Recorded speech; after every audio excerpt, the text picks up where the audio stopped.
हमने ठान लिया था कि अब हम नौकरी लगकर ही वापस आएंगे। हमारे पास केवल मात्र 2 सूट थे और एक हवाई चप्पल थी, ना कोई फ़ोन था। इस तरीके के दिन भी देखे हैं, लेकिन हमने उसी को ही अपना मोटिवेशन बना लिया कि हमें इस गरीबी में नहीं रहना। मेरा नाम अंजू यादव है और वर्तमान में मैं DYSP हूँ। अभी मेरी पासिंग आउट परेड हुई है।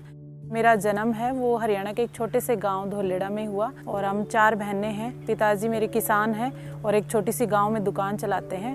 सर 2009 में शादी हुई, तो शादी में जो बताया गया था लड़के के बारे में कि सरकारी नौकरी में है, वैसा कुछ भी नहीं था। हमें ये 2-3 साल बाद थोड़ा पता चला धीरे धीरे। 2012 में फिर हमारा बेटे का जन्म हुआ, तो वहाँ हमें लगा कि अब हमें अपने बेटे के लिए और अपने लिए कुछ करना पड़ेगा। इसलिए हमने शादी के इतने सालों के बाद वापस से पढ़ाई करने का सोचा। जब मैं इतना संघर्ष कर रही थी, मैंने कोई डिसीजन लिया कि मैं पढ़ना चाहती हूँ, तो उसमें मुझे सपोर्ट नहीं किया। फिर मैं और मेरा बेटा इधर अपने मायके में रहने लगे, तो हमें परेशान करने लगे जो हमारे समाज में आम तौर पर होता है, धमकियां देना, ताने मारना, गालियां देना, तुम्हें घर से नहीं लेके जाएंगे, तुम और तुम्हारा बेटा वहीं रहो।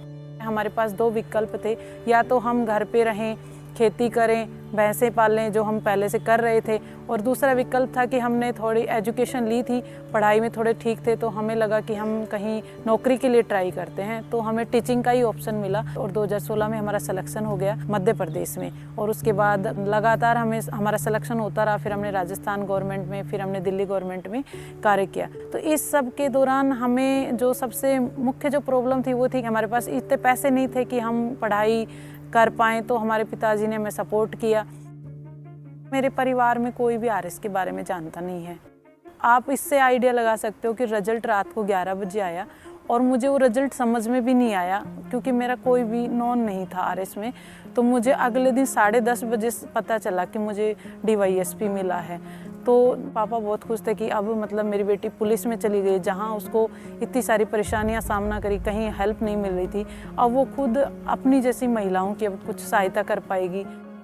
मेरे को तो लगता है कि अगर मेरे पास एजुकेशन नहीं होती, मैं कल्पना भी नहीं कर सकती मेरा जीवन क्या होता।